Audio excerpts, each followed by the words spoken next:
first and foremost, welcome ladies. Thank you very much for agreeing to come on as panelists for our third week of the Advancing Women in Tourism webinar and podcast series. People are coming online now, and I want to say thank you to each and every one that is logging on. When Bindi does eventually join us, she will be monitoring the chat, which is down below, and we encourage people to introduce. So the people that are listening in today, please let us know where you're from, because it was really interesting to find, you know, there were people from all around the state, and there were some interstate people that also joined us.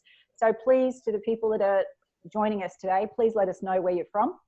And at the end, I'm hoping that when Bindi does join us, that she'll be able to give us a bit of a summary of some of her takeouts of what's happening in our panelists' lives today. So ladies, as I mentioned initially when I invited you on, the whole purpose of this series was about connecting, engaging and supporting women in tourism throughout Queensland. COVID-19 struck us like we just, it was like a movie. I think we're all, you know, sitting back and going, how did that even happen? Where did it hit us so quickly that we're all such taken aback? And it wasn't a slow decline. It was as of one day, we are shutting down. And, you know, it's just devastated so many businesses, but it's also devastated, you know, a lot of people professionally and personally. The roller coaster, the emotional roller coaster that so many of us have been through. So the purpose of this series was literally to be able to connect, touch base with everybody and hopefully learn from each other. So I want to welcome Bindi. She's formally back online. Hi, Bindi. Can we hear you? No, she's frozen. Bindi, can you hear us? No? Whoops, she's gone on off. So we'll continue without Bindi at the moment, and hopefully she'll pop back in. I've had some really lovely feedback about people that have been listening both live and also to the recordings of the webinars and podcasts. And even this morning from the Whitsundays, Toni, the lovely Deb Lewis contacted me and apologised that she wouldn't be able to make it today, but there was some work, and that's, we all want work at the moment, that she had to participate, but she really enjoyed the previous series and was looking forward to listening to you ladies today. So what I'd like you to do is love to hear a little bit from you. And for the listeners today and in the future, let us know what your business is, what it currently does. Don't make assumptions that people know exactly where your destination is as well. And then what we'll do is, after we introduce ourselves, we'll come back and we'll talk about, you know, the product and the marketing and what you've done differently, and with this exciting news moving forward of Queenslanders being able to visit Queensland, what you've got out there and the lessons that we may have learnt. So Toni, would you like to start and let everybody know a little bit about your product? Sure. Hi everybody, I'm Toni Ward. I am owner-operator of Whitsunday Jetski Tours. I've been living in the beautiful Whitsundays now for nearly 30 years. I hail from Toowoomba, the fridge on the ridge, like I said to the girls before. We actually do guided jet ski tours and have done for the last 10 years. We've been in water sports for nearly 30 years, parasailing. We were at Daydream Island for 18 years before Debbie wiped us out. And so, yeah, basically we've had a bit of a wipeout a few years ago. Just getting back on track, and along comes Rona. So it's an interesting time, but it's an exciting time, and we're all quite proactively getting back on the road again up here. So it's good, it's hard, but it's good. Excellent. Thanks, Toni. We'll come back to you and find out some learnings from Rona, as you call it, and how you're moving forward with the exciting opening up. So Debbie, welcome. Stanthorpe, a little chilly. A little bit, yes. It was still 5 degrees about half an hour ago. So we've got quite a breeze blowing at the moment too. So with that chill factor, it is quite cold, and I've moved myself away from the fire for this, so it's a little bit chilly here in the office. Yeah, so we're 31 The Rocks. We have deluxe self-contained accommodation, so our villas are situated on the side of Lees Mountain here. We've got natural granite rock outcrops and natural bushland.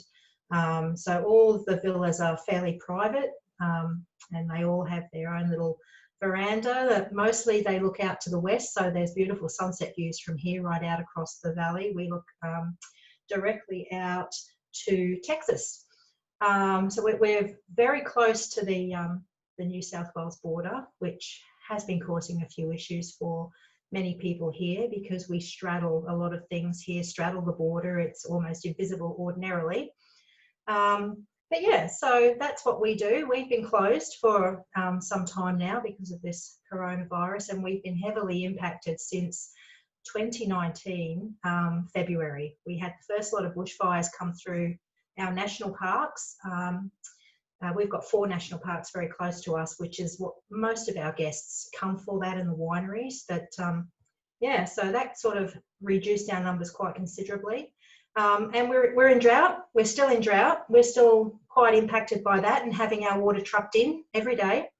And then we had the bushfires come into Stanthorpe, which closed us down again. And we just started to get back on our feet again. We had our Apple and Grape Festival, and within a matter of days, coronavirus, and we're shut again. So we opened on Monday, and we have been having an avalanche of bookings ever since. That is so wonderful to hear, Deb. Fantastic. Come back and we'll have a little chat about the products and the packages. Just as a matter of interest, how many cabins do you have, and do they have fireplaces? Yes, we've got 5, and they all have a log burning fireplace. I think there'll be more takers very shortly. Thanks, Deb. Come back to you shortly. Hi, Kate. How are you?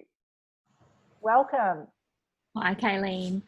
And I just wanted to mention, I know, congratulations at the Queensland Tourism Awards. You were a gold winner. So just mentioning that there. Well done. Thank you very much, Kayleen. So I'm Kate. I'm the marketing manager at Tasman Venture. It's a family owned and run business owned by my parents, Lloyd and Robin Burgess. So they've been operating the business, and obviously I've been a part of it as well for the past 30 years. We're in Hervey Bay, so around in the Fraser Coast area on southeast Queensland. So we started out with whale watching tours, which we still operate during the season from July through till the end of October. As well as that, we operate remote Fraser Island tours. So that's a marine-based tour to the west coast of Fraser Island. That's a year-round product that we offer. And during the whale season, that tour also includes whale watching as well. So the only tour in Hervey Bay to offer that in the one day, so they can view the whales and see Fraser Island all in the one tour. Great. And just for anyone listening, when are the whales coming through? They've already been spotted, haven't they? Yeah, so usually we don't start until mid-July. So we're still on track for that start date as well. So the whales are on their northern migration right now, and we see them on their southern migration back down to their feeding grounds. So usually that's around July. We have had a pot of 2 that have sort of just been milling around. I think they might miss us and wonder why there's not so many boats out on the water right now. So they've come right up in close to the waters, you know, right up near the beach in Hervey Bay, which isn't a usual occurrence even during the whale season. So yeah, we are assuming that they're just really missing us out on that water. Well, hopefully they won't have to wait too long. We'll be back out there with them. Thanks, Kate. Thank you. Good morning, Tara. Well, you remember Fraser Coast very well as well. Tara and I worked Tourism Queensland together and did Whitsundays and Fraser Coast amongst a lot of other destinations. Up close and personal whale watching experience. Absolutely. But Tara, tell us a little bit about where you're at the moment. Okay, so I'm the marketing manager for Australia and New Zealand for Apollo Motorhome Holidays. We are all about road trips. We're all about regional dispersal and sending people all over the country. We have 10 branches in Australia, 2 in Queensland, which are in Brisbane and Cairns. I'm in head office in Brisbane. Things started to get a bit tricky for us back in December with the fires. So our southern states, you know, we need to worry about every state, and the southern states travel was impacted for many of our guests who were on hire and many of the bookings that we had. So it was back just before Christmas that we started to worry about our German market not coming, for example, because everybody thought Australia was on fire. And our biggest worry at the time was that the Germans weren't going to come this winter. So things have changed dramatically, and like everybody else, it's just been a roller coaster ever since. Oh, wow. Hasn't it just been incredible? And, you know, when we go back, there's several of you been impacted by the fires. It's almost, it's a shame that it almost appears to be a distant memory, but so many people are still suffering the elements of that. And I think, you know, when Australia does open up, that we need to remember those people that have been through so much heartache in the past, but are still currently going through that heartache. It was a double whammy to have the fires and then all of a sudden no tourism whatsoever. So thanks, Tara. Welcome, Bindi. Lovely to have you back. Debbie, hi, how are you? Debbie from Travel West. Just unmuting. Hi, Debbie. Hi. Hi, Colleen. Hi, ladies. So Graham and myself, we own and operate Travel West Tours. We're based in Charleville in Western Queensland, so I'm about 750 kilometres west of Brisbane. And we do tours, tag-along tours, motel accommodated tag-along tours out through Birdsville, Inaminka and the Corner Country. But at this stage, of course, we're not operating any tours. And we could get to Birdsville now, but we can't get over the border into South Australia or to New South Wales. So, so tours are down at the moment, and we also own and operate a caravan park in Charleville Bush Caravan Park, and that actually went on the market just as COVID-19 closed everything down. So it's been interesting, but we've kept ourselves busy and working towards 2021. However, the caravan park is reopening tomorrow. For Queenslanders that can't wait to get Outback, because it's looking good. Nice to hear. So Debbie, with your tours and understanding that the original itineraries that you had took you across a border, are you thinking of changing any particular itineraries so they're just Queensland only at the moment, or is that not quite feasible to do that and market it in such a short time? Yeah, no, we have. We've still got some people that were booked on our August departures, and we have been asked. We have designed a new tour that will just encompass Outback Queensland, up through Birdsville to Boulia, Winton, and Longreach. But a lot of our clients, they've already done the Longreach Winton a lot, so it's not something that they're really keen to do. So they'd rather hold over till next year, and they've been fabulous. We've retaining their deposit because they want to book for next year. But so to answer that question, yeah, probably not. And probably one of the biggest disappointments too was Birdsville races being cancelled. We had a departure of 60 passengers fully booked in February, and so yeah, sadly I had to make that call early last week, and most of the people are staying on the trip for next year. It's a very popular event, so we're certain that'll top up again.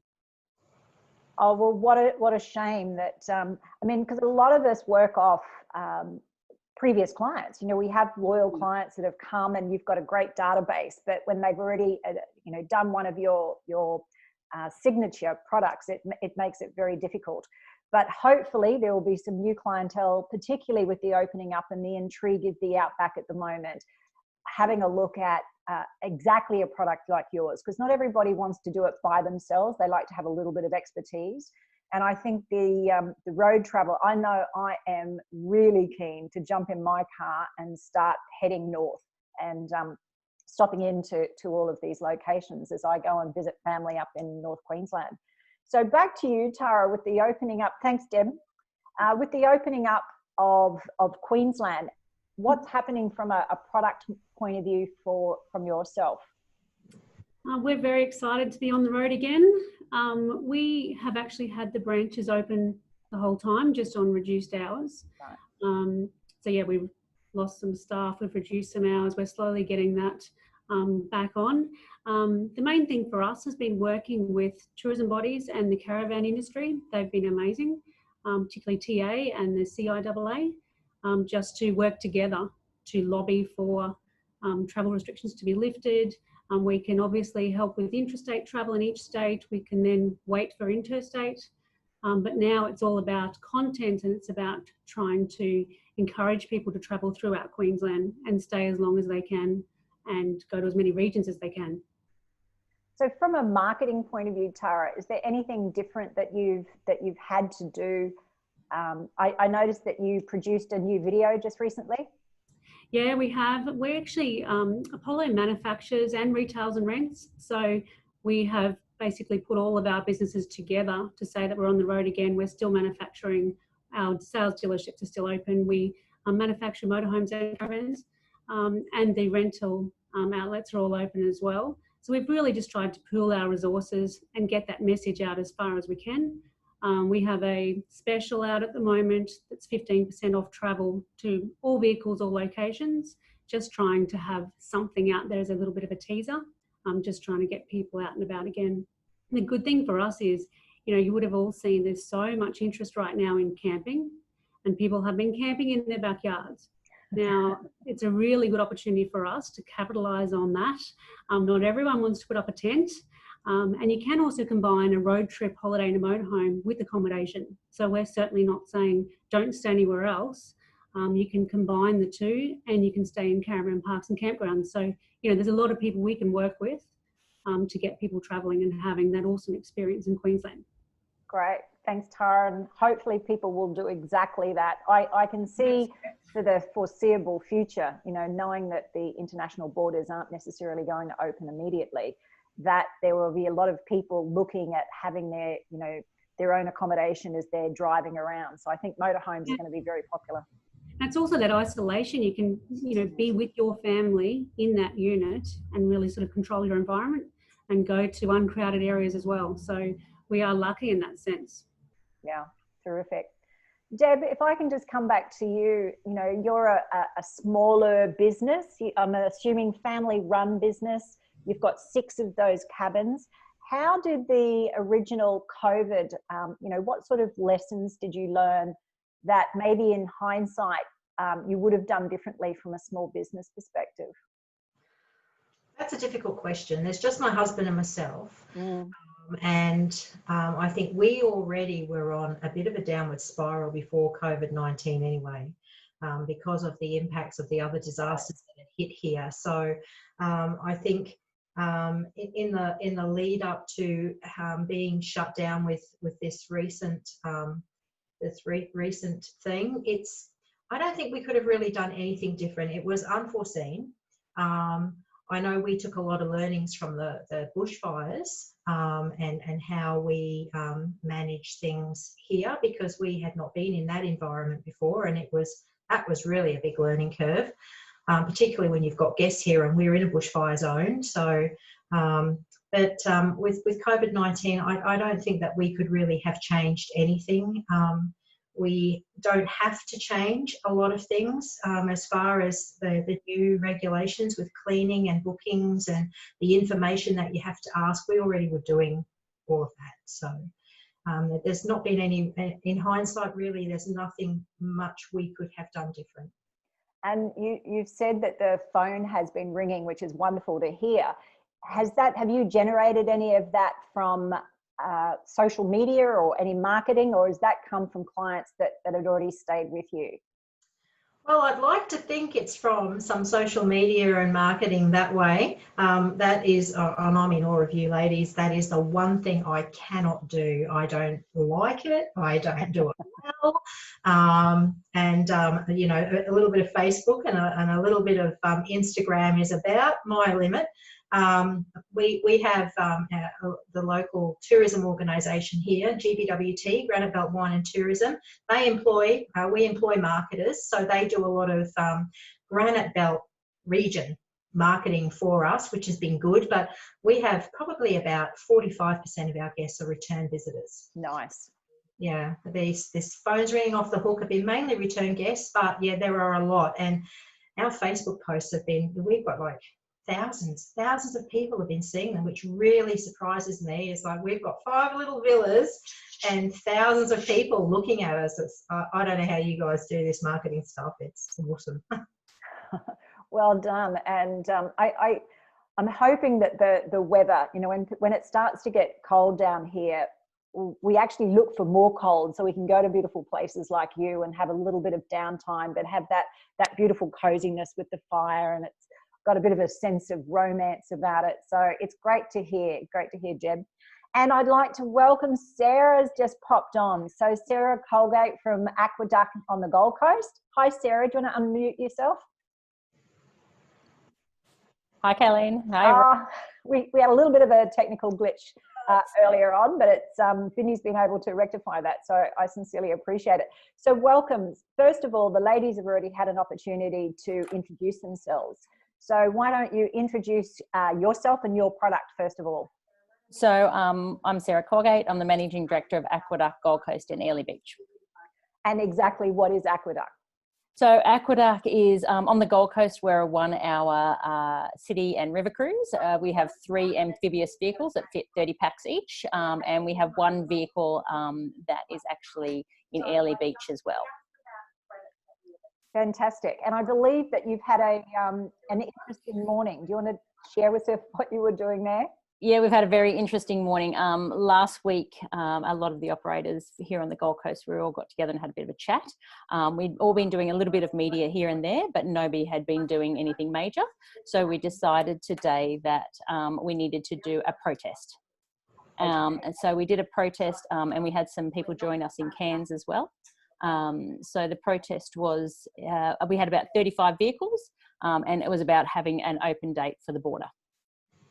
Very good. Okay. And I believe you got some media coverage behind that too. We did. We had a live cross from Sunrise. We had a live cross from the Today Show, and we had 4 major news outlets there, as well as radio, TV, newspapers and so forth as well.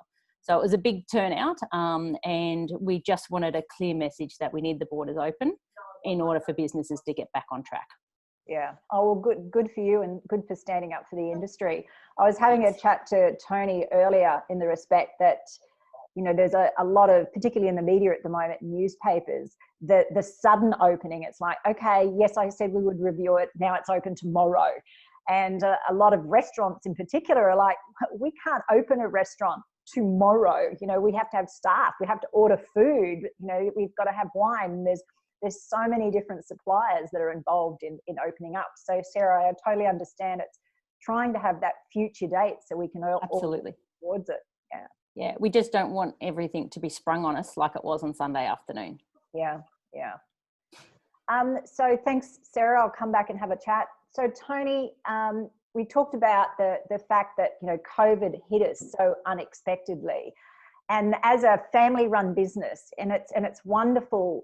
All of you ladies are showing so much resilience and tenacity. You know, you've gone through something before. So Whitsundays on several occasions, and particularly with Cyclone Debbie coming through, you know, and just shutting it all down again. So from a resilience point of view, what have you learnt because of past disasters that you were able to bring into COVID when it happened? Yeah, so after my 5 bottles of champagne on the day that we had to stand everyone down to cry in my champagne glass, time is a big thing. And I think that was one thing that I was thinking was going to be very precious, because it gave us a chance. We've been quite busy. We have had a fantastic last year. And the Whitsundays was really turning back on again, which is great. So it was really nice in some ways, as bad as it was, to have the time to just sit down, calm at the farm, and think about what we need to do about this and start planning immediately.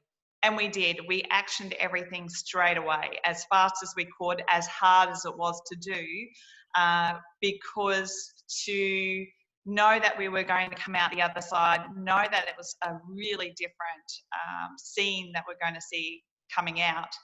What's the plan? You know, and I suppose everyone that's in this panel and most of the businesses need a plan. And it was hard because there's no direction, and you know, what are we looking at? So there was plan A, B, C, D, E, and F. And it was a really good opportunity to literally drill down into every section of our business and go, hang on a minute, have we been doing this properly? We've got too busy, we got complacent on that particular thing. What can we do? Let's do something positive and proactive to move forward. And we have, and it's been hard, but it's been really fantastic. So unfortunately, you know, it's, you know, there's no fault or blame that anyone can actually point a finger to. We're just having to go through the situation. So it's wonderful to hear that you've taken the opportunity to go, all right, we have time, we don't want this time, but it's been put upon us, and to go back and to take that time and give the opportunity back to your business to go, when we come out of this, how can we be stronger and learn? So how different is this to the cyclone? Is it because of the longevity of the coming out of it? Because after a cyclone, you have a cleanup, and you know, hopefully people will start coming back. So is there major difference? Yes, there is. And I suppose we lost 2 out of our 3 businesses with Debbie. We lost Island Jet, which we had only just started 10 weeks earlier, and we lost Daydream Island Water Sports. So we were left with our mainland business at Early Beach, Whitsunday Jetski Tours. So that was great. We knew that the rest of the world was operating around us. So as soon as we had our infrastructure in place and we could start operating, we knew back then that we could get going. This is a whole different ball game. We're sitting here going, where are we going to start marketing? Is it Facebook? Is it our website? It's certainly not going to be international. So, you know, I've really got all of our stuff, and thank goodness my team are like our family, and we really have sat around our kitchen table and had some massive brainstorming sessions with all the troops to work out where are we going to get these people from, what's going to happen going forward. So we have changed our whole marketing strategy, and the things that we got used to thinking this is the way that we should do it, we've gone to hell with it. Let's just refocus, restart, and have a look at what we can do going forward, and think innovatively, not imitatively. No, look, I love it. And I also just wanted to go back to a point that you said before, that you had plan A, B, C, D, E, and F. And yes. I just said, you know, I say that to my clients all the time, is we've got to do, we always think we've got to come out with the perfect plan. There is no such thing as a perfect plan. So we've got to go, if it happens this way, what could our response look like? But if it happens that way, what would our response look like then, and what would the implications be? So, you know, you've done exactly the right thing that I would recommend. And I also, you know, commend you for bringing in the staff, because a lot of people will sometimes want to shut down and go, no, I've got to try to solve this as the business owner myself. And honestly, the staff can come up with a whole array of solutions and look at the business from different angles. So well done for doing that. Thanks, Toni. Thank you. Kate, you know, from a marketing point of view, is there anything that you've done differently within your business? COVID has really made us rethink, you know, what we've been doing, and forced us to rethink and replan for our market. Especially for our remote tour that we're operating right now, we operate on mainly predominantly an international market. And so that was really hard for us, even prior to the lockdown, in terms of fully shutting down. Our bookings declined as soon as that announcement was made that it was a pandemic, and you know, internationally those passengers were cancelling and choosing to travel home before, you know, the restrictions were actually put in place. So we saw immediate impact because of that. And I suppose, you know, as Toni said, it really, you know, as much as having the lockdown hurt, it has given us the time to really focus on and come up with a plan A, B, C, and D, you know, and work through that. So now we're just focusing on, you know, how do we then market to those people that are domestic, and so far just within our state, and really, you know, focus that attention to them, because all of our strategies had been more on international and then outside of international, intrastate, you know, that drive market or interstate market. So we really had never really focused on our local market in terms of pushing our tours to them. So we really have changed that perspective. We've put in a few practices. So social media has obviously been a huge help for us. And we have also really leaned on our industry leaders, our local tourism operators as well within the industry, and also our local board as well, that are helping to redirect and give us advice on that. Kate, how many staff did you normally have in your business, and how did you handle that situation come COVID and planning on revamping up again?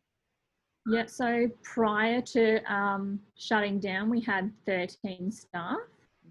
We've been able to retain 9 of those on JobKeeper.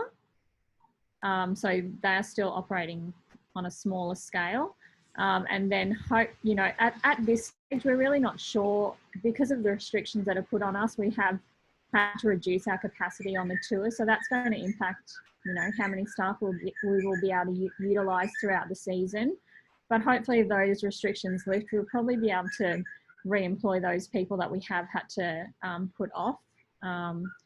But yeah, really we have a few plans in place, and it will just be based on, you know, what the restrictions look like come July, August, September, and also what people we have here. We're really hoping that this season still goes ahead and we have passengers on board, but yeah, our staff numbers are based on how many passengers we have on board as well.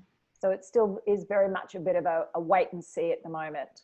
It is very much so. Yeah, we're just trying to remain flexible, fluid, you know, making sure that we, you know, we're ready for whatever that next step is. As you said, you know, they can spring an announcement on us overnight and say we're opening tomorrow. And, you know, we were planning that in 2 weeks' time and had all the procedures in place. And you know, we are looking to have our first trip on Saturday, but obviously we've had 5 days to announce that and try and get passengers. So, you know, that in itself is a logistical nightmare of how, you know, how do you know, we sort of said a week ago we're starting tours on the 13th of July, and now they say, well, no, you can actually start tomorrow. Yes, yeah. But that makes it hard when you've already put out a message of when you're starting, and now you're revising that. So sometimes it could be best to stick with what you, even though the restrictions have limited, if you're not ready to provide the product and the service to the level that you want to provide, that extra week, as frustrating as it might be, can sometimes just be something you just have to hold your breath and go, you know, it's just not going to be as feasible. Because, you know, it's no such thing as like a dry run when you're utilising a vessel that uses fuel at the price that it currently is. So thanks, Kate, I appreciate that. Sarah, the Aquaduck hasn't actually, have you been shut down, or your local Gold Coast locals been supporting you? We have been shut down since the 21st of March. Okay. And our plan is to reopen on the 27th of June. Again, same as everyone else. It's how do you do that? How do you have social distancing on a bus, essentially? So we're still trying to work all of that out. We've got a lot of ideas, and we're working with some like a safety consultant and things like that at the moment. The hardest thing is for us, 4% of our business is intrastate. 82% of our business is interstate. So to get these things up and operational in 2 locations is extremely expensive. Obviously, JobKeeper is a great help. However, at this stage, I have no idea what that's going to look like. So we're thinking we'll operate for the 2 weeks of the school holidays here in Queensland. And if there's no changes to the borders after that, we'll just operate on weekends from then on. Okay, so a bit of a plan into the future, but, you know, being fluid and adaptable is you know, key themes at the moment, because absolutely it must be so frustrating to be so close to that border and go. And it's like, there's no wall there. Why can't they just come through the border and help us out? Because I'm sure there's a lot of people that would love to be coming to the Gold Coast for the beautiful winter weather. Absolutely. And it's even just people being able to visit their family and friends. It's a whole range of things. We have staff that live on the other side of the border. It's absolutely endless. And I guess the guys, Debbie from Stanthorpe and everything, everyone would know that's exactly the same for them. So it's extremely difficult. I think the closer you are to the border, that the level of anxiety and frustration must just increase, because you can physically see, I can see the border, it's not closed. Yeah, why can't they come through? Yeah, absolutely. And I guess the other thing for the Gold Coast is one of our biggest draw cards is the theme parks. Yes. And there's no plan for them to be able to open. Obviously they are a massive organisation. How they open and how they do social distancing and all that sort of stuff. They're meeting, I know, regularly with the government, but yes, that's one of the massive draw cards for families, and that's where Aquaduck gets most of our business. It's family business as well. So it's going to be interesting to see how that impacts the greater Gold Coast and all of the experiences. It's good that you mentioned that, and I think a lot more regions will start to appreciate that, we have an understanding that no one comes to stay at a hotel. No one comes just to do one particular tour. It really is what the region has to offer, the variety, whether it be accommodation, great to have, accommodation self-contained, whether it's campgrounds, caravan parks, the different attractions, the different restaurants, all of it makes up the tourism experience. And now when you've got some critical key elements of those, not able to open, the flow and impact is just quite incredible. It is. And I guess the thing is, the analogy is you can go to Pacific Fair and there's 5,000 people shopping there, but you can't go to a theme park or you can't sit in a restaurant and things like that. We also have the issue at Airlie Beach with we've only just started operating, and the business is 90% cruise ship business. Right. And we've started to build up some local businesses and started to work on international programs and things like that. That's gone. So now we're just thinking, what do we do now? And how do we, what do we do with that investment? Lots of questions that you need to, again, have different scenarios. And I mean, people, as a business owner, it really is a very tricky time. And sometimes we can't think too far down the track because we just don't know what's about to happen. So it is literally week by week. And it's going to be very sad that there will be some people that will choose to leave the tourism industry because it's just going to get too hard. But hopefully a year or two down the track, when we do reflect back, we'll be able to go, we got through that. Wasn't it, a tricky time? But the tourism industry I'm assuming everybody will agree that the tourism industry will still be there. It will just look very differently. Debbie, do you have any thoughts into the future? You were saying that you're looking at doing tours, 2021. What sort of market are you looking for 2021? Are you still looking at international, or is it more predominantly Australian? Yeah, well, Travel West has predominantly only looked at Australia and New Zealand. The wider international market really isn't a market that we've pursued in the last in the duration of our company, which is over 20 years. But we've actually seen an opportunity there to reintroduce a tour that we did a few years ago, which is our air safari from Brisbane, taking in parts of Queensland's Outback and then continuing across through Central Australia and the Kimberley.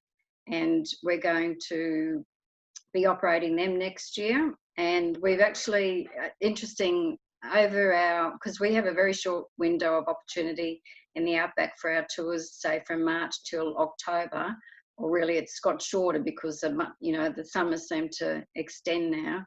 But over our summer breaks, we spend a lot of time travelling around, visiting family and friends, and also visiting travel agents. And we've had travel agents contacting us, asking us, what sort of product can you offer for, high-end clients that, they can't do the international travel, or they're not happy to travel next year even. and so our SFR is proven really a very enticing product for them, and we're very excited about the opportunity to do that. So yeah, so after these years of visiting the agents on the Sunshine Coast and right down the eastern seaboard, they've kept our card, and now they're looking for product that they can offer their clients. And a lot of them have never been to the Outback Queensland, let alone seen Uluru, and which always amazes us that so many people have not been out to Uluru and beyond. So we're pretty excited about starting to do some marketing and working with an arm of the Outback Queensland Tourism Authority called OQ Assist, just to find the best means to get our product out there directly to the clientele that we're looking for. Look, that's such a great story, and I think it's a really interesting lesson for a lot of people, that sometimes we think, you know, this is new, we're in dire straits, we have to really slash our prices and deliver a bottom line product, and all of a sudden you've got people saying, I want an upmarket product. Here are these people that have some cash, they would normally take it internationally, and now they want to experience Australia, but they want to experience with an exclusive product. They still want a bit of the braggability. They will still want some, all the nice touches. So that's so fantastic to hear that's happening. Interesting that you also touch point on distribution, because a lot of people are looking, and so we should be, at getting a lot more business direct. But how does, and anyone can answer this if they'd like to, how do you think distribution will change going forward into the future? Sarah, what about yourself? I think payments, the way we take payments and how switched on we are in terms of chasing our payments up. I don't know about the rest of you, but we got caught out quite significantly. We come out of a very busy January, and we needed to be on top of that probably a bit more, and have a bit more understanding about some of the agents and where they were at. The website travel thing was, who picked that? Nobody, I dare say.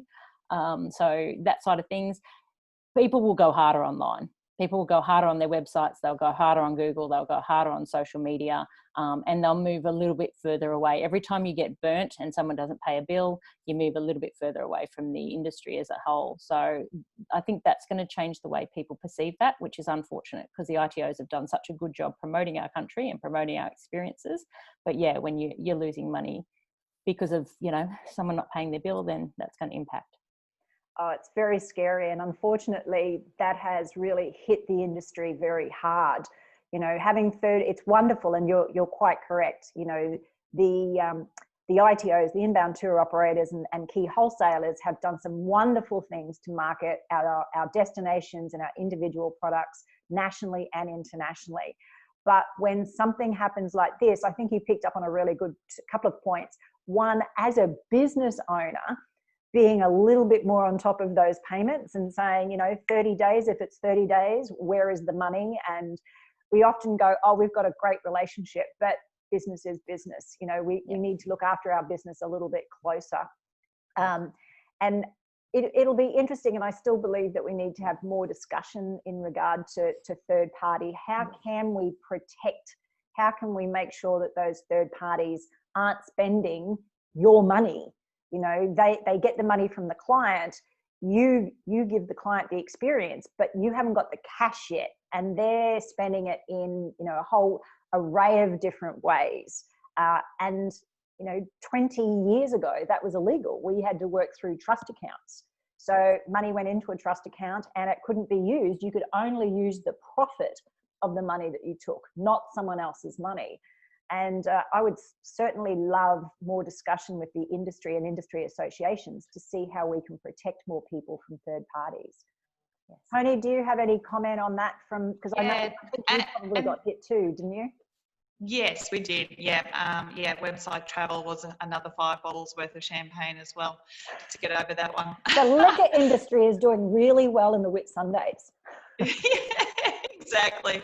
And I think that's the thing to look forward to, to really think about in the future going forward is without cash flow coming through as soon as possible as far as products and services go, there will be no travel agents to book any products because there will be no products if we don't get this cash flow up and running quickly.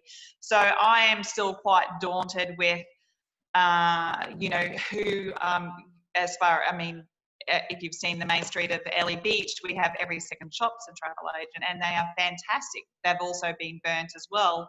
But it's a case of going, well, what process are we going to use now going forward? We are going to really concentrate on our website and really try and hone in on having quite an easy access for bookings. But again, it's going to be a real hard gig for operators and, you know, travel agents to come together again, to have that confidence and loyalty to work out how are we going to move forward and how is everyone going to get this cash flow going sooner rather than later, because it worries me by September with JobKeeper, and if that all finishes up, we're going to see a lot of people fall over yet again. So we've really got to have a good plan right now as to how that next load of booking process is going to come out, because we've got to watch also a lot of people who might think of a short-term gain for a long-term loss. And I can see already a bit of a bloodbath going on as far as figures go, and competition in the industry. We've really got to try and withhold our quality and our products and our services, because for this next year, we've got to look after our neighbours. They are gold, and we want the Australian to come back again and again and again. So we really got to deliver some pretty good products, some great quality, and some really top-notch service. Absolutely. And unfortunately, you know, these times often can bring out the worst of people, and yes, we've got to try to hold strong as much as possible. Without a doubt, you know, I think people would probably appreciate if there was some type of an incentive, a value on, but you don't have to discount your product. You know, people want to go and support them, but boy, we still want to make sure that the Australian product, in particular the Queensland product, still holds that reputation for having quality that we have delivered beforehand. And we've got to maintain that as much as possible. Kate, from a distribution point of view, what was your distribution, and how do you think it's going to change for Tasman Ventures? Well, we definitely had a mixed distribution, and I suppose that's our biggest thing, is just working out how we're going to change that and do it in a safe way, I suppose, to protect our own business. So that it's definitely an evolving situation at the moment. I suppose we've been in discussion with some of our main distributors, trying to work out how we can make that, you know, to work in a safe way for both of us. And I suppose at the moment, because we are looking at more of a local market, that's focusing right now on just our local agents and distributors here. So we're starting where we know we're going to be getting the business from, and then we'll sort of widen that out. But yeah, as Toni said, it's really made us look at things that we didn't look at before, and same Sarah said it as well. You know, it is just about things that we didn't think that we'd have to worry about. You know, you get busy, you're in the moment, you're just operating, and you think, oh, I'll chase that up next week or the week after, and now it really makes you realize that no, you have to be on top of these things straight away. And you know, as much as you have a good relationship with, you know, a distributor or a partner, those things need to be put aside, and you need to look after yourself first. Absolutely. I'm interested, does anyone know whether there is any talk on, you know, the possibility of a task force looking into distribution? Because I think both domestically and internationally, we need to have a look at what went wrong. We can't just move forward and go, you know, there was a blip. We need to go, why have these things happened, and how can we ensure that they don't happen again? Even if it's as simple as, you know, revising a code of conduct through distribution channels and the commitment to put money through. Tara, What from a distribution point of view, where did most of you had a lot of international bookings? Yeah, a lot of international. So obviously when it all hit, the main problem for us was all the cancellations. Yeah. And trying to stay on top of that was absolute nightmare, because we had international guests who couldn't travel. We had domestic guests that couldn't travel. It was just so hard to keep on top of. And the same with our competitors. We all had the same thing. And then we were obviously changing our terms and conditions. But we never had to do it at this scale before. So it was different terms. We allowed guests to then change locations. So if someone, was booked to come to Australia, they can now travel in Europe if they like, because we're over there as well. But that itself was just so complex. So that was the main problem we had, was whether it was an agent booking or a direct booking, it wasn't really the issue. The issue was that everything globally came to a halt. So that was our main problem. In terms of distribution, we will still work with agents and direct. We'll still need all of that. Even domestically, we work closely with the motoring clubs. So I know we had a booking come through yesterday, and we were just so excited that it was a long hire through RACQ. We're like, yeah, people are coming back. So those relationships are still as important as they were for us. It's it's a tricky one. Could you share with us the booking that you came through? Was it from a Queenslander, or was it from someone across the border who was planning for the future? I think it was a Queenslander, actually. Nice. It was a long hire, so that was quite exciting. Yeah. And that's where it reminds me how important itineraries are, and all of those things that just help the guests to plan a great adventure and go to lots of places. I think, you've nailed it on the head in respect to, itinerary and how consumers are going to plan their travel. And that's where we really need to get our head around. And I think the regional tourism authorities, some people have already made mention, have done a great job in trying to put together itineraries or let people know where they are. The social meeting, Debbie, was talking about her local tourism association has done a great job just letting people know more about the region, about the various products that there are, how to be able to combine those things. I know Tourism Whitsundays have done a great job. Further north, I think, Toni, you were talking about, what was the name of the campaign? The Travel North. Drive North. Say that again, sorry. It was the Drive North. The Drive North campaign. Yep. Yeah. And it's great. It's really hit social media in the last 24 hours. And it's just great to think that, people are still busy doing their everyday life, and someone's already created an itinerary. And it's exactly like you said before. It's not about the accommodation where you're going to sleep. It's about what you can do along the way. So with Tara too, we've been looking at RVs. We've got a caravan and we want to upgrade to an RV, and it's like trial before you buy. That'd be great. And then here's an itinerary to go with it. There you go, Tara, quick, a potential new client for a purchase. Toni, of getting your number upgrade.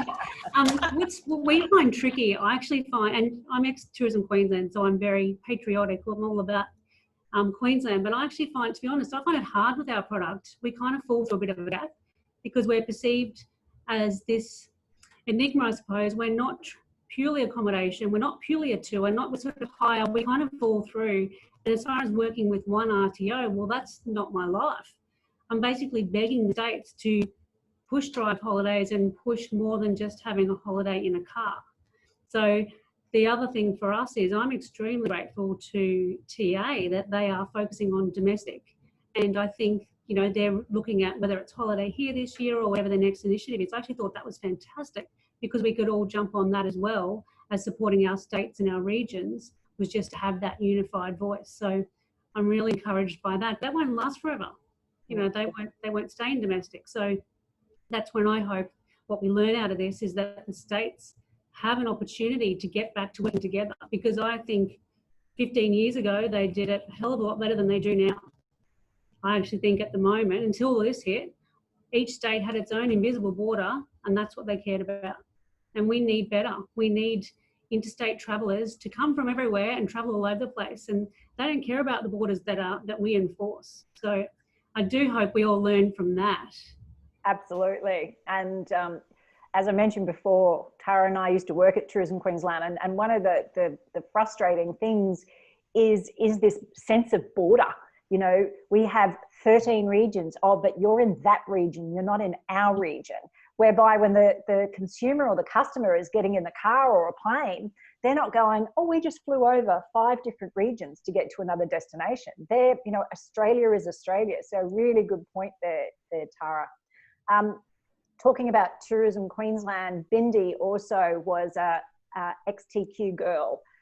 We worked together 20 odd years ago. So Bindi, I know we had a little bit of technical difficulty to start up, but it was great to have you back. And one of the things that that Bindi has been doing is introducing all your websites through the chat for the people that are listening today and that will participate. So Bindi, some amazing resilience being shown by these operators. What are some of your takeouts that you've taken away today? Well, each week we do these webinars, Kayleen. There's definitely a theme coming through. And this week is no different. I think COVID-19's really given businesses the opportunity to review what they do and actually look at new opportunities. I think you can also take that time to reconsider your marketing reach. So when you previously were international, you're now looking more at domestic and even more localised intrastate kind of stuff. And those travel restrictions, basically use them to your benefit. There's also a shift in channels. So people are going from more traditional methods to more social media, more digital channels, which is great. I love to see that. But also, you know, you're tapping into different markets. You're also thinking about your safety nets financially. You're planning for a future. And, you know, it leads me to a conversation I'm having a lot around COVID-19 and businesses is it's a bit like that airline, you know, put your oxygen mask on first before you can help others. So you've really got to take care of yourself first before you can help others. So, and it's the same with suppliers as an operator.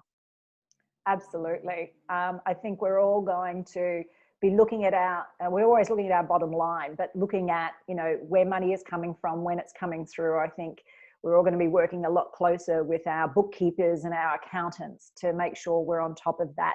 And to also, you know, just monitor those expenses as much as we possibly could. I know earlier on when I was chatting to businesses, people were all of a sudden, they took the time to really start to get down to those fine individual lines within their balance sheet. And they're going, where did that expense come from? And, you know, people were paying things that they'd signed up for years ago and they'd forgotten about because we had it on an automatic payment, or finding that staff were using credit cards for certain purchases. And it was like, they were not authorized. So I think some new policies and procedures need to come in line. So ladies, we're at the end of our hour. I want to say fantastic conversation. Thank you for your frankness and openness and honesty. We all look forward to Queensland getting back to normal, and then hopefully, particularly Debbie, Sarah, those borders, they're right there. And we will all benefit when Australia becomes one nation and we can start coming through. So I'd like to thank all our panelists. So Debbie Bradburn from 31 The Rocks, which is in very chilly Stanthorpe. Thanks very much, Debbie, for having us. Toni Ward from Whitsunday Jetski and the beautiful Whitsundays. Kate Ernst from Tasman Ventures, award-winning product there. Looking forward to those whales, and I'll definitely be in contact with you, Kate, as I'm going to drive up to Cairns. I want to do I did one of your tours many, many moons ago with my parents when they were still alive, and it's one of the most special memories that I have. So I will certainly come back and do that. We look forward to it, Kayleen. Thank you, Kate. Tara, once again, lovely to have you on board. It's very interesting, the complexity of Apollo Motorhomes. You've become so global now that, you know, opening of Queensland is only one of the little gems that you have to deal with. There's a long way to go as far as recovery. But don't forget to get in contact with Toni, because, you know, she's looking at that RV. Absolutely. Debbie, really thrilled to hear that, you know, 2021 might deliver some really beautiful high-end products. Very excited about your airplane tour. And people are really looking forward to that wonderful Outback experience, and you'll be able to give it to them in a really superb way. So thank you. Sarah, thanks very much for standing up for the industry and asking for what we're all asking or wanting, which is please let us know the opening date. You know, you've put it in, we need to plan for this. Best of luck for you, and we're finger crossed that the negotiation between the theme parks can start to sort out too, because as you quite rightly said, a major draw card for everybody coming to the Gold Coast, and then it disperses it out from there. Absolutely. So ladies, thank you very much. I need to make mention before we go that this particular podcast and webinar series wouldn't be possible without the Queensland Government's Advancing Women in Business initiative. So we want to say thank you to them. Thank you for Tourism Events Queensland and for QTIC for supporting this, and for all the RTOs. Once again, I congratulate all you ladies. I've mentioned in previous podcasts that we went out to all the regional tourism associations and asked, could you please give me some names of some inspiring ladies that we can have on board, and all of you were nominated, so congratulations for that. Before we go, I'd just like to make mention of who we've got on next week to invite everybody along. We have a farm stay, the Mayalla Farm Stay. Lynn Ether is going to join us. We have another Outback operator, the Saltbush Retreat, Tanya Neal. We have from Cairns, the fabulous Ochre Restaurant, award-winning restaurant. So we have Carly along. We have another award-winning, one of my clients, the Empire Apartment Hotel in Rockhampton. So they were also a gold award-winning at the Queensland Tourism Awards, Rebecca Cassidy. Miami, back to the Gold Coast. So the Miami Marquetta. So Kath is going to join us from there. And another one of my clients, boy, I must be a little bit biased telling here, Bundaberg Rum, the wonderful visitor centre in Bundaberg. So we have Taylor Reynolds enjoying us next week. So once again, ladies, all the very best. Fingers crossed that the opening will be very fruitful for you all. Take a deep breath, look after yourselves. I know we've still got a bit of a roller coaster to go, but I do wish you sincerely all the very best. Bye. See you later. Okay. Thank you. Bye.